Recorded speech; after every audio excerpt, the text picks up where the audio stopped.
नमस्कार, मी पंजाब टक. आज आहे 28 मे 2025 आणि मी आलेलो आहे चाळीसगाव जिल्हा तालुक्यामध्ये लोंढेगाव या ठिकाणी.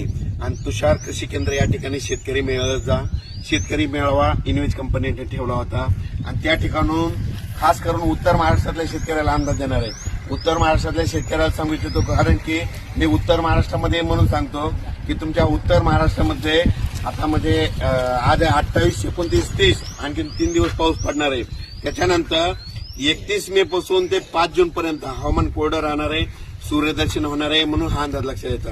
माझी तुम्हाला विनंती, तुम्ही काय करा, 31 मे ते 5 जून पर्यंत तुम्ही शेतीचे कामं आटपून घ्या, कापसाची लागवडी करायच्या करून घ्या. त्याच्यानंतर तुमच्या उत्तर महाराष्ट्राकडे 6 जूनला परत पाऊस येणार आहे. म्हणजे 6ला येईल, 7ला वाढत जाईल, 8ला वाढत जाईल, 9ला वाढत जाईल. तसाच वाढत म्हणजे 30 तारखेपर्यंत म्हणजे तुमच्या उत्तर महाराष्ट्राची चांगली पेरणी होणार आहे. म्हणून हा अंदाज लक्षात येतो.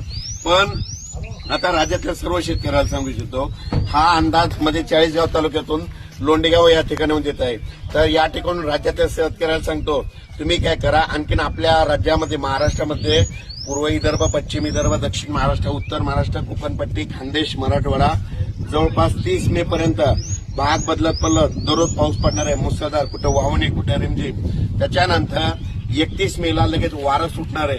31 मे पासून ते 5 जून 6 जून पर्यंत ऊन पडणार आहे, सूर्यदर्शन करणार आहे. म्हणून हा अंदाज लक्षात येतात. माझी सगळ्याला विनंती, जमिनीमध्ये 1 फूट ओल आहे, जर पेरणी करायला काही हरकत नाही. त्याच्यानंतर लागवडी कापसाच्या करायच्या असेल तर एगाट्या असं टोचून सरकी लावा. टोचून लावल्याच्या नंतर चांगलं पीक येत आहे. आणि तुम्ही लावल्याच्या नंतर जमिनीत 1 फूट ओल असल्यामुळे तुमचे काही कापस खराब होणार नाहीत. म्हणून हे लक्षात येतं. पण राज्यात मात्र 30 मे पर्यंत राज्यात भाग बदलत पाऊस पडणार आहे. त्याच्यानंतर राज्यातला संपूर्ण पाऊस 1 जूनला मात्र सगळीकडे सूर्यदर्शन होणार आहे. म्हणून हा अंदाज लक्षात घ्यायचा. अचानक वातावरणात बदल झाला, लगेच उद्या एक मेसेज दिला जाईल. धन्यवाद.